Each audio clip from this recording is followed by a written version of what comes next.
Ça marche? Oui, ça marche. Donc, l'objectif du topo, c'est un, de savoir diagnostiquer une ostéochondrite disséquente et deux, de maîtriser la prise en charge diagnostique et thérapeutique qui parfois est un peu particulière. J'ai essayé de balayer la pathologie pédiatrique et adulte parce que c'est vraiment une pathologie qui est à la croisée des chemins. Je me suis beaucoup inspiré de la conférence d'enseignement de Franck Acadbled. Il doit y avoir 3 ou 4 ans, peut-être un peu plus.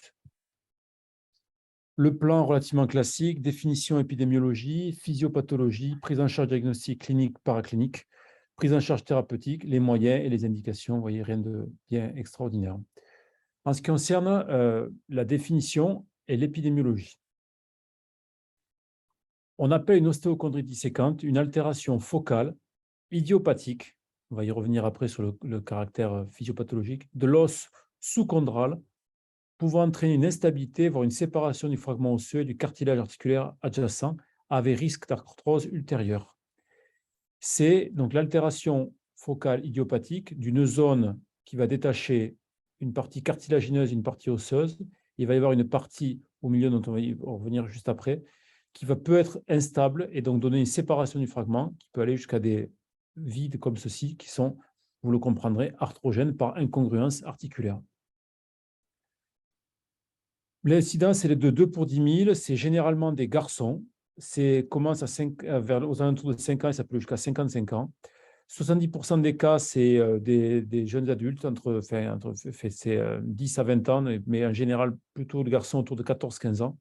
Et c'est souvent des jeunes sportifs, sans qu'on soit vraiment sûr que le sport soit un facteur de risque, mais c'est dans cette tranche d'âge, cette tranche épidémiologique qu'on observe le plus ces pathologies.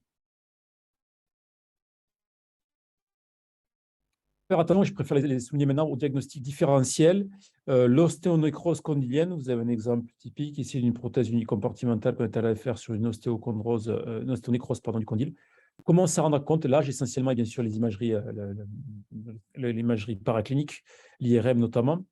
Les fractures traumatiques ostéochondrales, ça c'est relativement plus fréquent et parfois problématique au niveau de la rotule, où on peut confondre ça avec une ostéochondrite rotulienne. Comment on fait la différence? Bord régulier d'un côté, histoire de la maladie, un scanner afin de pouvoir identifier qu'est-ce qui est une fracture fraîche, entre guillemets, et qu'est-ce qui est une ostéochondrite. Vous allez voir, le morceau, il est souvent remanié parce qu'il y a un fibrocartilage qui s'est mis entre les deux structures. Après, pour l'anecdote, il y a des anomalies d'ossification, des formes de dysplasie épiphysaire, des ossifications irrégulières qui peuvent prendre un aspect d'ostéochondrite. Quelques mots de physiopathologie. L'histologie d'abord, et là je remercie, et je vais remercier juste après Anne Gomez-Boucher. L'idée, c'est de comprendre qu'il y a un clivage avec d'un côté un os sain, un os nécrotique et un fibrocartilage, qu'il va y avoir une zone au milieu créant l'instabilité. Tout le devenir de l'ostéochondrite va être dans l'évolution de cette zone. Soit elle est déjà fibrocartilagineuse, il va y avoir un séquestre et probablement à un moment ou un autre un aspect nodulaire, une séparation du fragment. Soit cette zone spontanément se guérit et l'ostéochondrite va guérir d'elle-même. Donc, Anne Gomez-Boucher nous avait fait la gentillesse d'analyser quelques carottes afin de pouvoir y voir plus clair. Ce sont des carottes qu'on avait fait dans le cadre de mosaïque-plastie, de traitement ostéocartilagineux, ce type de lésion. J'y reviendrai après. Qu'est-ce qu'on voit? On voit à la connexion entre les deux une fibrose, une réaction éosinophile, un cal ostéochondrite de séparation et des remaniements inflammatoires chroniques réactionnels qui peuvent expliquer pourquoi une ostéochondrite, dans son histoire naturelle, a de fortes chances d'aller vers une séparation d'un fragment par rapport au reste de l'os sain par cette zone de séparation qui va donc détacher un fragment ostéocartilagineux d'un fragment osseux. Il y a plusieurs hypothèses expliquant les facteurs de risque de ce type de pathologie. Quand j'étais passé en pédiatrie, en 2015, nous avions publié un article sur lequel nous avons mis en évidence que la taille de l'épine tibiale antérieure pouvait expliquer des micro-traumatismes répétés donnant lieu à des ostéochondrites ici. Dans la population ostéochondrite, la taille de l'épine était plus importante que dans une population qui n'avait pas d'ostéochondrite. Ça va tout ça dans le sens d'une échancrure plus étroite, d'une épine tibiale antérieure plus grande, d'une pente tibiale postérieure et médiale augmentée, ça a été montré aussi. L'insertion basse du ligament croisé postérieur, comme on peut s'y voir ici, peut être une vous voyez qu'il y a eu plusieurs types d'hypothèses et que la microtraumatique semble être celle qui rentre le plus qui coche le plus de cases et qui est le plus universellement admis. Elle est d'autant plus renforcée que, par exemple, dans certains sports, on trouve des ostéochondrites plus rares, qui sont latérales. L'exemple du receveur au baseball, qui va avoir plutôt des ostéochondrites externes, ce qui est assez peu fréquent, comparativement à une ostéochondrite interne. Et il a été remarqué aussi l'association du condyle latéral fréquemment avec des ménisques discoïdes, plutôt dans des populations asiatiques où les ménisques discoïdes sont plus fréquents. Donc, vous voyez une hypothèse qui est plutôt micro-traumatique et traumatismes répétés qui vont créer une zone de séparation entre un fragment ostéocartilagineux et un fragment osseux au-dessus.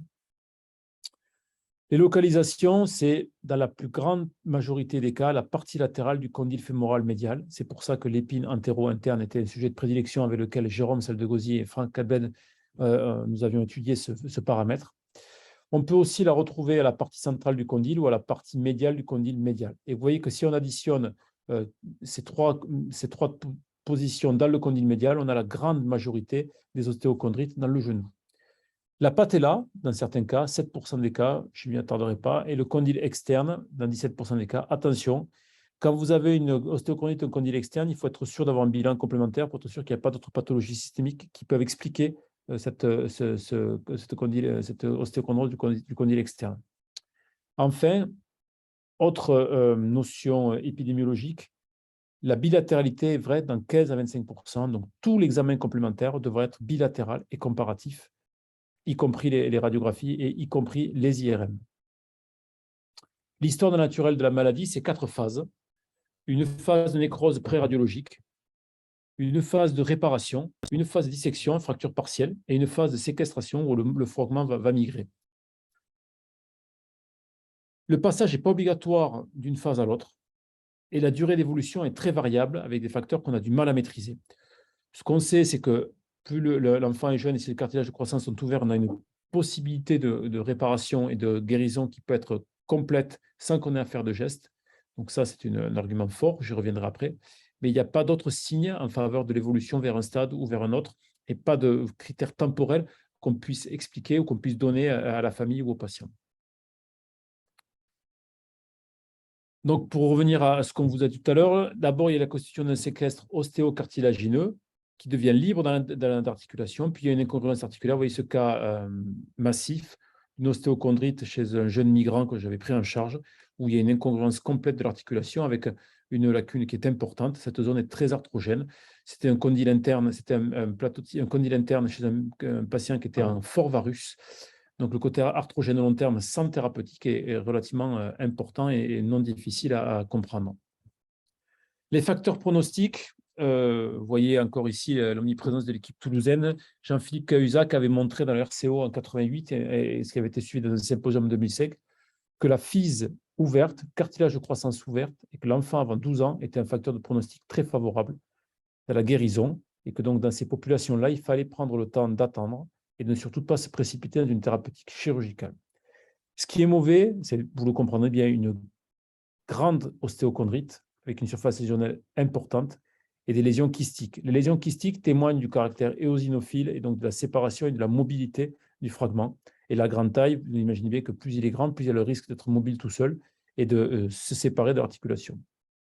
Des normogrammes ont été proposés. Je vous laisserai, je peux vous donner les références si vous voulez, afin d'accumuler un certain nombre de facteurs pour arriver à prévoir si le fragment allait être stable ou instable. C'est des calculs assez complexes qui, à mon avis, ne se justifient pas trop maintenant avec les IRM modernes. On voit bien les lésions et leur stabilité ou non. La prise en charge diagnostique, clinique et paraclinique. L'examen clinique, rien de bien nouveau, l'interrogatoire, les signes physiques et la recherche de lésions associées qui est très importante. Dans un genou, il faut examiner à chaque fois les 4 ligaments, les 2 ménisques et la rotule. Pour chaque examen clinique, être sûr qu'on ne passe pas à côté de quelque chose. L'interrogatoire, 80% des cas, c'est une douleur imprécise dans le genou, parfois mécanique à la marche, à la course, au sport, qui s'arrête avec le repos, et parfois la sensation de corps étranger intra-articulaire, d'accrochage, de pseudo-blocage. Ça, c'est dans les phases où il est déjà un peu séparé. La boiterie, elle est inconstante et modérée, c'est d'autant plus que si on est des adultes jeunes, ils ont facilement tendance à la camoufler et à ne pas la mettre en évidence. Alors, il y a 2 signes cliniques qui ont été décrits pour spécifiques de cette pathologie. Le premier, c'est le signe d'Auxen, qui est une douleur provoquée sur un genou à 90 de réflexion, avec une pression de bas en haut sur la face interne inférieure du condyle. Donc, je ne savais pas qu'il y avait un terme spécifique pour ce signe. Donc, c'est le signe d'Auxen que vous avez ici. On part d'en haut vers le bas. Et quand on crée une palpation, une douleur à la palpation de la face externe du condyle fémoral, à hauteur de la pointe de la rotule, on a une forte chance d'avoir quelque chose de condylien et probablement une ostéochondrite si le tableau s'y prête. Le signe de Wilson, c'est une douleur provoquée du passage de la flexion à l'extension en rotation interne. Là aussi, vous comprenez bien, c'est tout ce qui consiste à mettre en compression la partie latérale du condyle interne, qui est la zone la plus fréquente où se trouve l'ostéochondrite, pour déclencher une douleur qui va donner un argument pour dire qu'il se passe quelque chose par là, et l'argument de fréquence va dans le sens de l'ostéochondrite. L'examen, il est physique spécifique, il faut rechercher une douleur et pas une douloure, pardon, et elle doit être reconnue par le patient qui va vous dire oui, c'est là que ça me fait mal, et il faut que cette douleur corresponde à un examen paraclinique pour pouvoir porter le diagnostic, on y reviendra juste après. Les lésions associées, nous avons publié il y a quelque temps cet examen, catalogue ou cette vidéo d'ensemble d'examens des signes cliniques que nous avons cherché dans l'examen clinique d'un genou. Là, je peux vous l'envoyer aussi si besoin, c'est libre de droit. On va rechercher un bilan ligamentaire et méniscal complet. Et ce qui va avoir une importance relativement majeure dans la prise en charge des ostéochondrites, ça va être le morphotype, notamment chez les jeunes adultes qui sont souvent en genou varum et pour lequel il va falloir le quantifier pour être sûr de pouvoir apporter la réponse adaptée à la pathologie et surtout les lésions associées qui peuvent être par exemple un genou varum. Les modalités de prise en charge vont être radiologiques et IRM ou arthroscanner, mais je vous dis d'ores et déjà, je favorise beaucoup plus l'IRM que l'arthroscanner, quelle que soit la pathologie en traumatologie du genou. La radio, elle va être face, profil, Schuss pour démasquer le condyle interne et faire ressortir l'ostéochondrite, et ça va faire le diagnostic positif de lésion. Doit être associé une télémétrie pour les cas chroniques, dans tous les cas, pour rechercher le morphotype. L'IRM va nous donner un diagnostic positif et va nous permettre un bilan des lésions associées. La radiographie, elle est donc face, profil, Schuss, plus ou moins défilé rotulé selon la localisation. Les radios sont bilatérales. Là, vous avez un exemple d'ostéochondrite, ici, sur la face latérale du condyle interne, sur la face, ici, et sur le profil. La radio va nous permettre aussi d'avoir une idée de l'étendue et du volume de la lésion. La classification, elle est en 3 stades.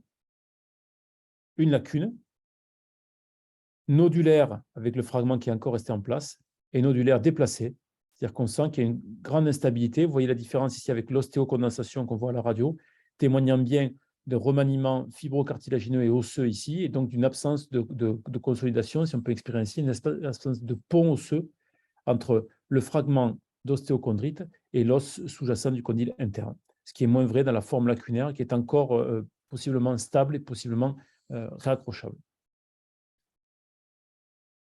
Sur les radiographies, on va pouvoir estimer le cartilage de croissance, le volume de la lésion. Vous avez ici une lésion massive du condyle externe. Sur la face, on se dit que c'est une radio qui est mal faite, mais sur le profil, on comprend bien qu'il manque en fait tout le condyle externe. C'était une ostéochondrite secondaire à une pathologie traumatique avec, je crois, une fracture. Et on va bien sûr rechercher aussi des signes de dégénérescence éventuelle et voir une classification d'arthrose dans certains cas. Quand on a une ostéochondrite chez quelqu'un d'un certain âge et qu'on a déjà l'articulation qui est détruite, on ne va pas avoir la même thérapeutique que dans une population jeune pour laquelle il faudra avoir un traitement conservateur à tout prix. La télémétrie va nous faire le bilan du morphotype et l'implication thérapeutique. Si on a une ostéochondrite interne et un fort genou varum, il va, à mon sens, falloir le corriger pour éviter d'avoir des contraintes excessives sur la zone pour laquelle on aura été amené à faire une chirurgie. La radio, enfin l'IRM, pardon. L'IRM va nous permettre le diagnostic positif dans toutes les séquences, T1, T2. En T1, on va pouvoir avoir l'aspect du cartilage que l'on voit ici en gris et la continuité de celui-ci. On voit qu'on voit dans une petite bosse, une petite discontinuité, mais qui ne sera peut-être pas si facile que ça à voir en arthroscopie dans ce cas précis. Dans ces formes qui sont nodulaires quasiment séparées, on voit qu'il y a du liquide articulaire qui est à l'interface avec un hypersignal en T2 autour de la zone qui témoigne bien du caractère instable de la lésion, ou en tout cas du caractère instable de la lésion, que l'on va retrouver dans une moindre mesure ici avec un hypersignal T2 autour du séquestre et un changement de signal de celui-ci, témoignant d'une bonne vitalité de celui-ci. Il a le même signal osseux qu'au-dessus, mais par contre, il a un hypersignal là, témoignant du fait qu'il a probablement une instabilité. Les critères d'instabilité, ça va être quoi? Alors d'abord, comment on les évalue? Les deux études ont comparé ce qu'on voyait à l'IRM avec l'aspect arthroscopique, avec du cartilage interrompu ou un ballottement au palpeur. Il y a d'abord un hypersignal T2 cerclant la lésion, une interruption du cartilage articulaire, on l'a ici aussi, un défect ostéochondral qu'on a là, et la présence de kystes périlésionnels qui sont moins visibles ici, mais je vais vous montrer des exemples juste après. Si en plus on a les physes ouvertes, on a une sensibilité de 100%, mais une spécificité de 11%, c'est-à-dire que parfois on peut être trompé dans le fait qu'on soit sûr que c'est une ostéochondrite chez l'enfant avec ces critères-là, parce qu'au moment où on va aller faire la chirurgie, on trouvera moins d'instabilité que ce à quoi on s'attendait, ce qui peut être lié aussi au fait que l'enfant aura commencé à guérir. C'est une des spécificités de la pathologie pédiatrique. Les critères secondaires d'instabilité, là on voit des lésions kystiques. L'hypersignal circulant la lésion, le même signal que le liquide articulaire. Alors, est-ce que c'est du liquide articulaire qui a réussi à passer ou est-ce que c'est un signal qui a la même consistance? Moi, j'ai tendance à croire que c'est du liquide articulaire qui passe. On a vraiment l'impression que ce fragment est très instable. Il y a un deuxième anneau en hyposignal T2 périphérique. Il y a de multiples interactions de l'os sous-chondral. On voit une densification là ici, des kystes multiples de diamètre supérieur à 5 mm.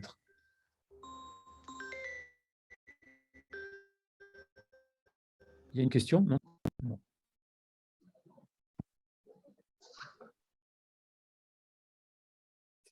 Et donc là, on va pouvoir avoir aussi à l'IRM les facteurs pronostiques positifs ou non qu'on a évoqués tout à l'heure, c'est-à-dire les facteurs négatifs, c'est les kystes et l'aspect de l'os. Les facteurs positifs, ça va être la vitalité du fragment.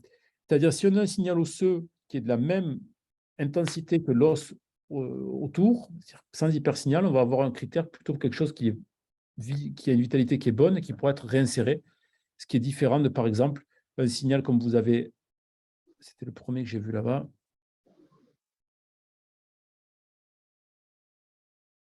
comme celui-ci, qui est un signal qui est totalement différent de l'os aux alentours et qui donc sera plutôt en faveur d'un fragment qui sera non viable et donc difficile à conserver. Je vous remontre les critères d'instabilité avec du liquide articulaire, une lésion hyper intense, témoignant de l'instabilité de la souffrance de la zone. Le dernier critère le critère des facteurs favorisants au pronostic positif, c'est le cartilage de croissance ouverte. Le patient est jeune et donc un capital de cicatrisation qui est encore important. Certains auteurs préconisent des arthroscanners dans ce type de pathologie qui vont donner une image indirecte, négative, qui vont nous permettre un bilan chondral complet, ce qui est vrai maintenant avec les IRM modernes aussi. Il y a surtout un intérêt pour les auteurs dans les stades 2 à 3 pour voir le fragment, s'il est séparé complètement ou non, et pouvoir avoir le siège et l'étendue des lésions. Moi, j'ai quasiment aucune indication d'arthroscanner, quelle que soit la pathologie du genou. Je trouve qu'avec les IRM modernes, on arrive à voir tout ce qu'on doit pouvoir y voir. Là, on a comme argument supplémentaire de dire qu'on voit le cartilage, le morceau qui est complètement avulsé, ce qu'on aurait vu aussi à l'IRM. Le liquide de contraste autour du séquestre, mais on peut le voir avec le liquide articulaire et l'IRM. Et pour moi, ça reste un examen invasif qui ne donne pas d'évaluation de l'os en lui-même ou de l'hyperintensité de l'os, comme vous pouvez voir par exemple sur l'exemple ici. Ça, c'est quelque chose qu'on n'aurait pas vu à l'IRM. Peut-être les kystes, mais pas la réaction de l'os. Donc, plutôt une IRM, à mon sens, dans les bilans d'ostéochondrite.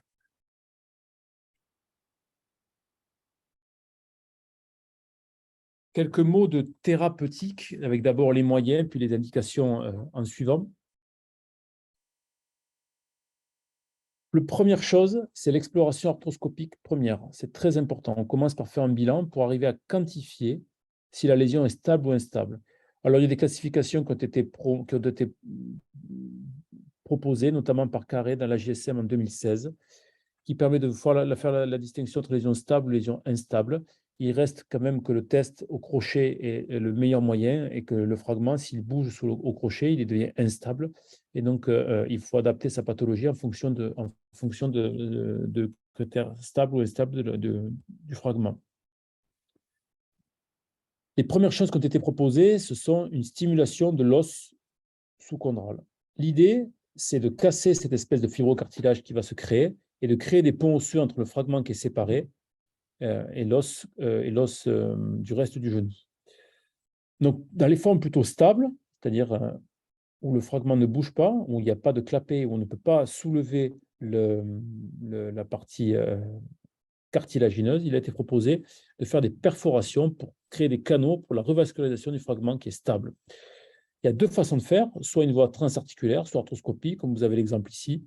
On essaye de repérer la lésion, et je dis bien on essaye parce que ce n'est pas toujours si facile d'aller repérer une lésion cartilagineuse stable, une lésion ostéochondrale stable. Et on utilise une canule et des broches, et on fait des perforations sous 15 à 20 mm de profondeur, et on crée une décharge pendant un mois, tout ça pour stimuler l'os. La deuxième idée, c'est de faire des perforations qui seront rétro-articulaires. À l'aide d'un viseur, qui peut être un viseur de ligamentoplastie, on va positionner une broche sous amplificateur de brillance ou non. Vous voyez ici, on voit l'ostéochondrite qui est ici. Et on va se guider jusqu'à arriver au contact cartilagineux, mais sans le franchir. Et on va suivre ce trajet de la broche guide pour aller aviver l'os ici, sans avoir à toucher le cartilage intra-articulaire. Il semble que les résultats soient identiques pour les deux techniques, avec de bons résultats dans les deux cas, pour des adultes jeunes, enfin pour des adolescents de 10 à 16 ans, avec 15 mois environ de recul. Et c'est suivi d'une décharge, et donc c'est plutôt réservé ça à l'enfant ou à l'adolescent. C'est assez peu fréquent chez les adultes d'avoir des formes stables qui puissent être traitées comme ceci. L'attitude qui doit toujours être la première à avoir à l'esprit, c'est la refixation du fragment. Elle doit être indiquée en cas de fragment instable ou libre, mais macroscopiquement intact. C'est-à-dire tout ce qui peut être réinséré doit être réinséré. Il y a plusieurs façons de faire. Soit on fait un vissage seul, soit on fait une fixation plus, c'est-à-dire qu'on peut faire un vissage et en plus rajouter un plot de mosaïque plastie pour rajouter de la biologie dans la fixation qu'on va faire. Je crois qu'il faut savoir, dans ce type de pathologie, être pas absolument focalisé sur le caractère arthroscopique et savoir faire une voie d'abord antéro-interne ou antéro-externe pour avoir un accès direct, parce que ce qui va être très important, ça va être le curetage et la greffe spongieuse avant la fixation dans cette pathologie. Je vous rappelle que cette pathologie, c'est une anomalie qui détache un fragment ostéochondral du reste de l'os, avec un tissu éosinophile au milieu, une fibrose qui va s'installer. Donc, il faut aviver fortement cette fibrose pour l'enlever, casser la corticalisation et ensuite refixer le fragment, soit seulement avec une vis, soit, si on peut, une fixation plus, qui est quand même très satisfaisante avec un plot de mosaïque plastie qui va être inséré dans la lésion, mais ça va bien sûr dépendre de sa taille. Pour la fixation, plusieurs méthodes. La première, une vis classique. Moi, j'aime bien les vis Biederberg ou la vis SBI avec un double filetage qui permet d'avoir une compression très forte sur le fragment. Le secret, c'est de ne pas avoir peur de les enfoncer parce que je vous le rappelle pour la énième fois, mais le problème est ostéocartilagineux et pas seulement cartilagineux. Donc, vous allez avoir une réserve d'os pour pouvoir y enfouir la tête de vis qui va permettre une compression avec le fragment qui est derrière. Le problème, c'est qu'en général, il faut les enlever parce que même si elles ne gênent pas forcément le patient qui a conscience qu'il a des vis métalliques, va demander à ce qu'on les enlève. Et on retrouve des cicatrisations dans 82% des cas avec des radiographies de contrôle et un examen clinique qui est tout à fait satisfaisant. L'autre option, c'est les vis bioabsorbables qui permettent d'avoir des contrôles IRM et qui ne nécessitent pas d'ablation. Le problème, c'est que dans un certain nombre de cas, elles vont créer des synovites, voire des lésions osseuses par résorption. C'est un peu comme les vis de ligamentoplastie qui, aux alentours de 16 à 20 mois, vont avoir une réaction inflammatoire du fait de la résorption qui peut recréer des douleurs et qui va mettre un doute à savoir si c'est une récidive d'une ostéochondrite, si c'est un problème de fixation ou si c'est une pathologie additionnelle. Les résultats sont, vous voyez, moins bons qu'avec des vis métalliques, avec une cicatrisation dans 67% des cas, ce qui n'est quand même pas fameux comme résultat. Je pense qu'il vaut mieux savoir mettre des vis SBI qu'on enlèvera chez des adultes jeunes qui peuvent très bien supporter 2 chirurgies dans les 6 à 8 mois sans difficulté particulière. Ensuite, on va rentrer dans toutes les indications de reconstruction ostéocartilagineuse. Très important, ostéocartilagineuse, je vous le redis, ce n'est pas un problème cartilagineux, c'est un problème ostéocartilagineux. Donc, il va falloir reconstruire l'os et le cartilage. Et dans les formes sévères, il va falloir associer une ostéotomie. Donc, on va voir les mosaïques-plasties, on va voir ce qu'on appelle les méga-OATS, les microfractures ou les membranes induites, les allogreffes dans certains cas ou les greffes de chondrocytes. On en parle dès maintenant. Une ostéochondrite, dans ce cas qui était externe, chez un patient qui a une pathologie polyépiphysaire, doit savoir amener à une ostéotomie, dans ce cas-là qui sera de varisation, pardon, afin de soulager le compartiment externe, de permettre la cicatrisation de la zone externe du condyle, qui dans ce cas était traumatisée. Mosaïque-plastie, c'est pour moi la pathologie ou la thérapeutique indispensable à avoir dans son bagage pour les lésions ostéocartilagineuses et même pour les lésions cartilagineuses. Moi, je l'ai fait à ciel ouvert, avec une résection large de la lésion, un débridement des tissus fibreux. Les carottes sont récupérées de la trochlée médiale ou latérale pour avoir vraiment un press-fit important dans la lésion. Post-op, c'est une mobilisation articulaire immédiate, pas de restriction, pas d'appui pendant un mois. Et il y a des meilleurs résultats dans les petites lésions et les lésions du condyle fémoral médial, mais les petites lésions, ce n'est pas du fait de la technique, mais c'est parce qu'une petite lésion est toujours moins problématique qu'une grosse lésion. J'aime bien faire un seul plot de la taille de la lésion, de 8 à 10 mm, et qu'on va les prélever sur les barges latérales, le berge médial de la trochlée, avec un plot de 15 mm. C'est très satisfaisant. On arrive à ponter la zone, on recrée l'os et le cartilage. Enfin, on remplace l'os et le cartilage. Dans les cas vraiment importants, des lésions condyliennes majeures, on peut être amené à faire des méga-OATS. Alors, je n'ai aucune expérience de ça. C'est un greffon cylindrique massif qui est prélevé sur la partie postérieure du condyle. C'est vraiment des techniques de sauvetage. J'en ai strictement aucune expérience. Et les séries publiées retrouvent des lichomes qui sont globalement satisfaisants, passant de 52 à 95. Je pense que quand on a une lésion vraiment très importante, il faut savoir peut-être parfois être non conservateur. Et c'est surtout l'âge qui va nous permettre de nous décider, de nous indiquer, de pousser dans une indication ou une autre. C'est sûr que mettre une prothèse unicompartimentale à un enfant ou à un adulte jeune, c'est difficile. Ou dans ces cas-là, peut-être de prendre le condyle postérieur peut être une solution. Moi, je n'ai aucune expérience de ce type de thérapeutique. Microfracture à prendre avec précaution, c'est surtout des pathologies, c'est surtout des thérapeutiques d'une lésion cartilagineuse, et l'ostéochondrite est un problème ostéocartilagineux. L'idée, c'est de stimuler un fibrocartilage à remplir avec une lésion ostéochondrale. Les indications, c'est des petites lésions cartilagineuses avec peu d'avulsion osseuse, ce qui est quand même moins fréquent dans les ostéochondrites. D'abord, un débridement, résection de la couche de cartilage calcifié, puis microfracture de l'os sous-chondral, 3-4 perforations. En post-opératoire, mobilisation passive, renforcement du quadriceps, appui partiel pour les cicatrices de la zone, repos du sport 4 à 9 mois selon la localisation et le niveau d'activité.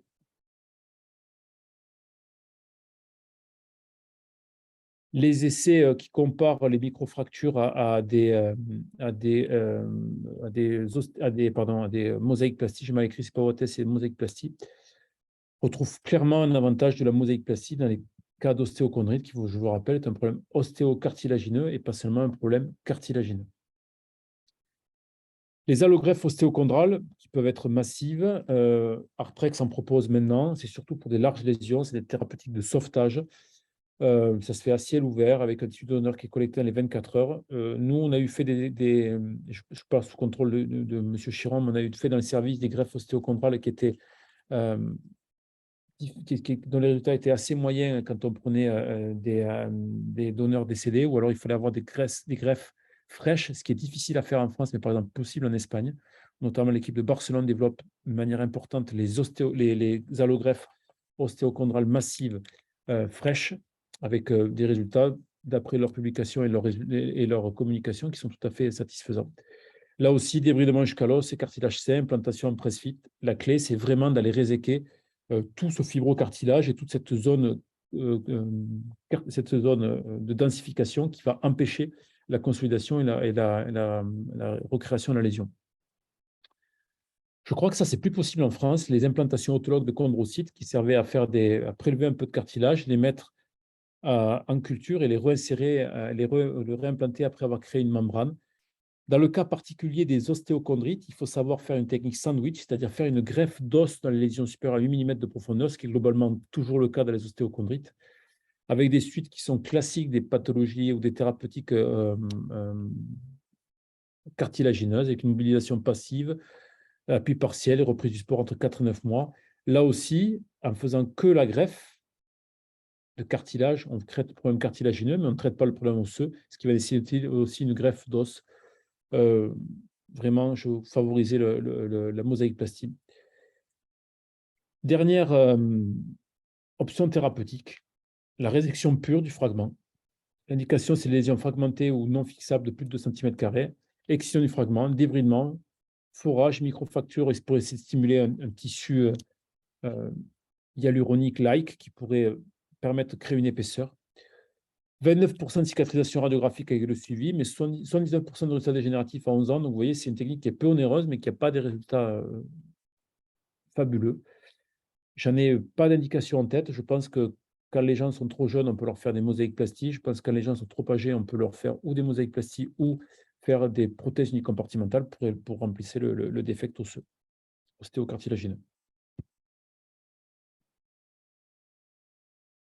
Quand est-ce qu'on va avoir un traitement chirurgical? Quand on a eu un échec de traitement conservateur. C'est surtout vrai pour les enfants, où il faut savoir attendre 3 mois pour voir dans quel état évoluent les choses, s'il y a une persistance des symptômes, s'il y a une non-évolution du potentiel de consolidation à l'IRM, notamment un enfant en fin de croissance qui va avoir les cartilages qui vont se fermer. Et bien sûr, s'il y a un déplacement du séquestre, là, on va avoir un échec de traitement conservateur et donc on va passer à un traitement chirurgical. Le traitement, la persistance des lésions va entraîner une décision chirurgicale, notamment en cas de fermeture du cartilage de croissance à partir du stade 2 après 15 ans, c'est-à-dire dès que le fragment commence à sentir, on commence à évaluer une mobilité ou une absence de consolidation après 15 ans, il va falloir avoir une thérapeutique chirurgicale. Donc l'algorithme est le suivant, on va le détailler progressivement. Ostéochondrite asymptomatique, c'est-à-dire découverte fortuite, surveillance jusqu'à la guérison. Symptomatique, pour un garçon avant 13 ans, une fille avant 11 ans, on va faire un repos sportif 3 mois. Soit les douleurs s'arrêtent et on surveille jusqu'à la guérison complète IRM, soit il y a une persistance des douleurs, on refait une IRM, et là, on arrive dans la catégorie des lésions stables ou instables chez des adultes de plus de 13 ans ou des filles de plus de 11 ans. C'est-à-dire qu'on considère à ce moment-là une thérapeutique adulte. 3 mois de repos sportif, la lésion est stable, elle fait quand même mal. Enfin, elle ne fait plus mal, on arrête tout. Persistance des douleurs, là, on va avoir une indication, une perforation transchondrale arthroscopique ou une perforation rétrograde, c'est-à-dire que l'ostéochondrite est stable. On se laisse la chance de stimuler l'os sous-chondral pour qu'il puisse y avoir une cicatrisation.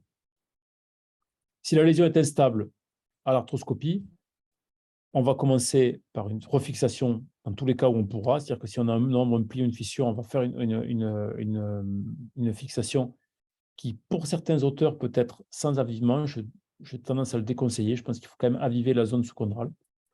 Si on a un clapet, c'est-à-dire une zone instable qui se détache, on va faire une greffe et une fixation, greffe d'os et fixation. Et si on a une perte de substance, on va dériver dans les thérapeutiques ostéocartilagineuses que j'ai précédemment détaillées, c'est-à-dire dans certains cas des microfractures, dans certains cas des perforations de Pridey, ou alors allogreffe ou greffe de chondrocytes pour pouvoir recréer une zone ou un défect. Vraiment, la greffe ostéochondrale qui recrée le côté ostéocartilagineux sont vraiment favorisées dans ces pathologies ostéochondrales. Je le répète pour la énième fois. Les lésions instables ou récupérables doivent bénéficier les lésions, je vais vous résumer cette recommandation nationale américaine, c'est toutes les lésions qui peuvent être réinsérées doivent l'être.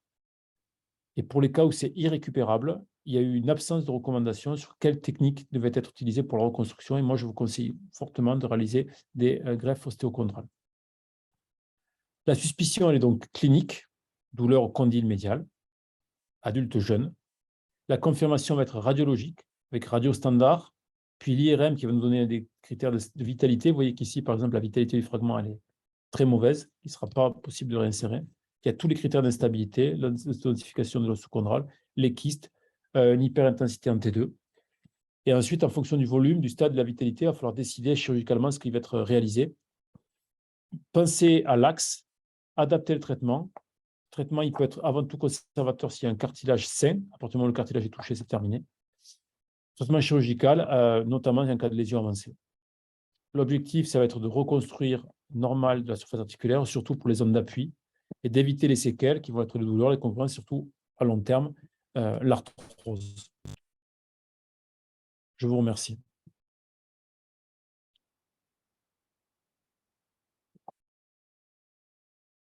Vous m'entendez? Là, maintenant, oui, c'était parfait, l'image était très bonne et merci pour cette belle conférence pour le fond et la forme, ce qui prouve que tu te consacres bien à ton rôle d'enseignant et tu es un vrai professeur. Alors, un autre professeur va être ton modérateur, c'est Franck Akadbled, qui j'ai vu est arrivé. Et je vous rappelle que pour poser des questions, il suffit d'ouvrir son micro. Et quand vous ne voulez pas poser de questions, vous le laissez fermer. Franck, je te donne la parole. Merci Philippe, bonsoir. Je suis arrivé un petit peu en retard, mais je pense que j'ai eu l'essentiel, Étienne. C'était très clair, c'était complet. J'ai pour ma part pas trop de... enfin, en tout cas, aucune critique à te faire, ni de commentaires particuliers. Peut-être insister sur des notions qui personnellement me semblent importantes. Mais c'est aussi répéter ce que tu as dit, hein. C'est d'adapter le traitement au stade évolutif de la maladie. C'est essentiel parce que à l'occasion de présentation de cas, on a pu constater que parfois le chirurgien court après la maladie en quelque sorte, c'est-à-dire qu'il intervient 1, 2, 3 fois sans succès. Et la raison de cet échec, c'est qu'on ne propose pas le traitement qui correspond au degré évolutif. Je pense que ça, c'est un message important. Et ensuite, puisque nous, comme tu l'as dit, on est plus confronté à des formes stables, ne pas, là aussi, rater le moment de faire un traitement qui est simple, qui est la perforation transcondrale, qui donne 95% jusqu'à 100% de guérison. Parce que si on attend que survienne l'instabilité, qui est vraiment le tournant évolutif de cette maladie-là, il va falloir absolument faire une fixation. Sinon, on tombe dans l'écueil que je citais précédemment, c'est-à-dire courir après la maladie. Donc voilà, c'est des petits messages mais que tu avais déjà cités, mais c'est vrai que c'est en tout cas mon expérience. Je sais C'est pas une pathologie qui est, pardon, c'est une pathologie qui est hautement transversale, puisque ça nous occupe, ça occupe les médecins du sport, etc. Mais également, on le voit longitudinal, puisque ça concerne l'enfant et l'adulte. C'est quand même au départ une maladie de l'adolescent, on peut le dire, et c'est pour ça que vous voyez les formes qui n'ont pas été diagnostiquées, parce que c'est une maladie qui est un petit peu, de ce point de vue-là, ça ne sont pas des manifestations très importantes, ça donne pas c'est en pédiatrie les IKDC les meilleurs, c'est-à-dire par rapport à une lésion ligamentaire, une lésion méniscale, c'est un peu sournois en quelque sorte, c'est ce qui explique qu'elles restent à l'état latent et qu'ensuite elles sont démasquées à la libération du fragment à l'âge adulte. Donc, il y a beaucoup à dire et je suis sûr qu'on peut avoir des questions, des réactions, des expériences personnelles. J'ai vu que Bernard Fraisse s'était connecté, il connaît bien cette maladie aussi pour les enfants. Mais merci Franck pour ton commentaire. Je ne sais pas si tu es arrivé quand j'ai remercié, parce que je crois que c'est en partie beaucoup ton topo. Et je ne sais plus quand. C'était une conférence d'enseignement de la Softcode que tu avais fait, non, sur le sujet, ou à la SFA? Non, c'est une conférence d'enseignement de la Softcode qui doit être, maintenant le temps passe, 17 ou 18, je dirais. Ouais, j'avais dit 4 ans. Bon. Est-ce que vous avez beaucoup des formes stables que vous surveillez? Alors, je répète ce que je viens de dire. On les surveille, mais pas longtemps. C'est-à-dire que jusqu'à 6 mois, oui, je peux surveiller. Mais si à 6 mois, le patient, tu l'as dit, se plaint toujours de la douleur qu'il reconnaît à l'examen clinique, c'est très important parce qu'à ces âges-là, 13, 14, 15, il peut y avoir des douleurs apophysaires. Donc, il faut bien faire la part des choses. Donc, dans ce cas-là, j'ai vraiment la détente facile pour proposer des perforations arthroscopiques. Il y a une question, je crois, du docteur Coury. Oui, bonjour. Vous m'entendez? Bonsoir, parfaitement. Oui, alors, tout d'abord, merci beaucoup pour ce topo super. Je voudrais juste votre avis concernant les lésions, les ostéochondries disséquantes en période de fin de croissance. Ce sont les lésions qui ne sont pas encore complètement ouvertes, ce n'est pas les stades 2 ou 3, douloureuses chez les sportifs. Est-ce qu'il y a une place pour faire ce qu'on appelle les rétrogrades drilling, ce qu'on appelle ça sous ampli? Donc, parce qu'on reçoit pas mal de jeunes sportifs de 14-15 ans qui n'ont pas un stade 4, mais qui sont un stade 3 ou 2 avec sans clapet cartilagineux et qui sont douloureux. Donc, quelles seraient ici vos indications et quoi faire? Ben, peut-être je peux prendre celle-là, Étienne, puisqu'il est question d'adolescents.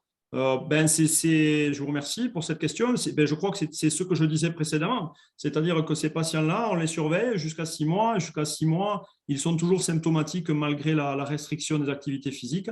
Mais là, on leur propose des perforations arthroscopiques. Alors, personnellement, je préfère la technique transcondrale. C'est celle qui est la plus développée. Elle est plus simple, elle n'est pas irradiante.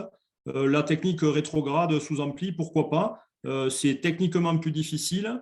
C'est beaucoup pratiqué dans les pays germanophones. Je ne sais pas pourquoi. J'ai des collègues, je me suis aperçu qu'ils faisaient beaucoup ça.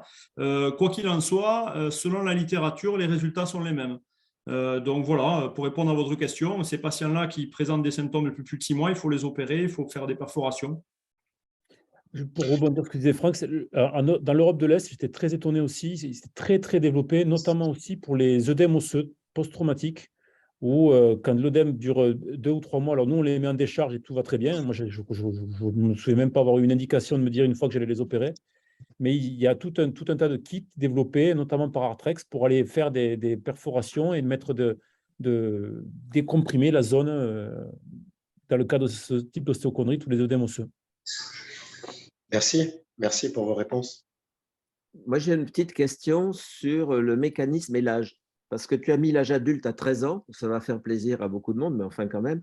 Et on a vu sur tes radiographies qu'il y avait beaucoup de cartilage de croissance. Est-ce qu'on peut faire une ostéochondrite à 30 ans? C'est-à-dire, on ne l'avait pas à 29 et à 30 ans, j'ai une ostéochondrite. C'est possible, ça?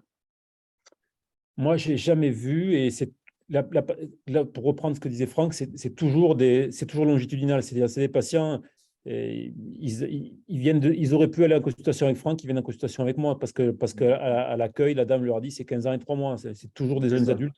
On les voit adultes parce qu'ils ne se sont pas plaints enfants.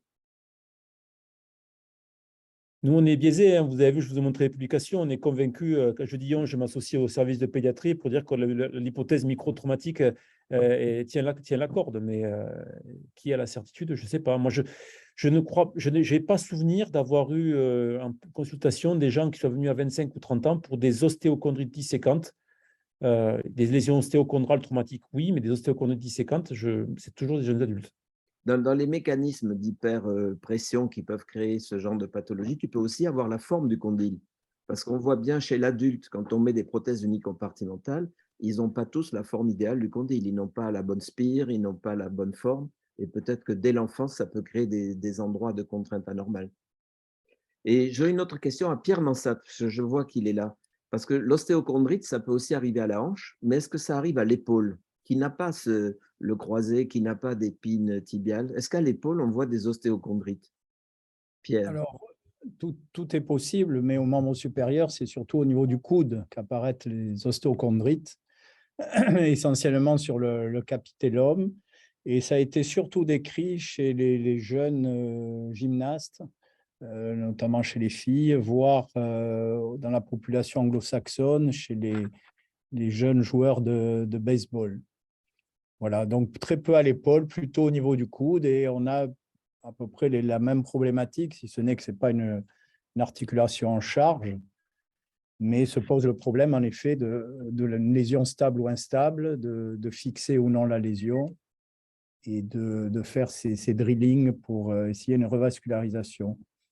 Je voulais poser une question à Franck, puisqu'à une époque, Gorka faisait des injections de PRP périlésionnelles. Je voulais savoir si c'est un traitement qui était validé, qui a été poursuivi. Non. On ne le fait pas, ça n'a jamais été validé et à ma connaissance, il y a très peu de gens qui le pratiquent, non. Moi, je rebondis sur ce que tu disais et pour répondre à Philippe, pour l'ostéochondrie de la tête humérale, c'est exceptionnel. Dans la littérature, il y a moins de 10 cas décrits et on y a participé parce qu'on a décrit dans le JBJS américain un cas chez un adolescent de 13 ans que j'avais opéré d'ailleurs à l'hôpital des enfants avec Jean Cagny. On avait fait une mosaïque-plastie sous arthroscopie. Par contre, c'est extrêmement fréquent chez le chien. On peut comprendre pourquoi, parce qu'il marche dessus. Et ce sera l'occasion d'en discuter d'ailleurs avec Thibaut Cachon pour la SFA, puisqu'on aura une session avec les corrélations homme-animal sur les différentes pathologies. Il y avait une question du docteur El Masri.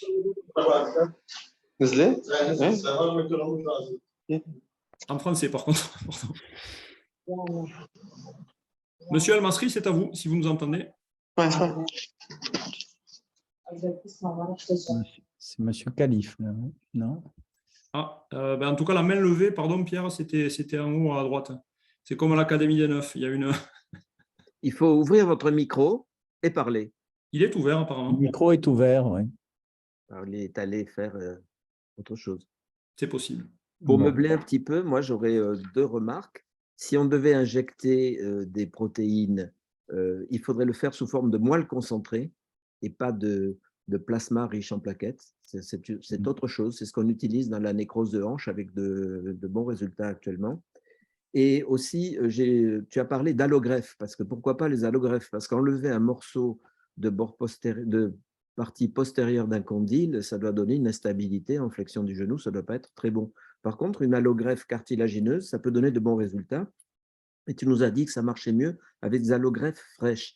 Eh bien, c'est possible, même en France, parce que le délai qui était entre le prélèvement de la greffe et la greffe était lié à la microbiologie. C'est-à-dire qu'il fallait, à une époque, attendre un certain temps que les résultats arrivent et ça demandait au moins 3 mois et plus de la conservation par le froid. Mais maintenant, avec les techniques PCR, on peut avoir une validation de greffe beaucoup plus rapide. Et donc, il faudrait que tu vois avec Madame Châtelu, peut-être qu'elle va te dire que oui, c'est possible d'obtenir des allogreffes. Tu peux même le faire avec des têtes fémorales sur lesquelles il resterait du cartilage. Enfin, tout est possible. Et ensuite, tu nous as dit que c'est difficile maintenant en France de faire pousser du cartilage. Alors, c'est vrai parce que c'était très cher et il y avait un petit défaut, c'est que cette pousse de cartilage n'avait qu'une couche de cartilage, dont une partie était avec plusieurs noyaux, c'est-à-dire pathologique. Mais à Toulouse, à Rangueil, alors j'ai oublié le nom, nous avons un biochimiste dont la passion, c'est de faire pousser du cartilage et des tissus. Et au plan expérimental, tu peux le contacter et voir avec lui. C'est au laboratoire de biologie de Rangueil. C'est tout ce que je sais.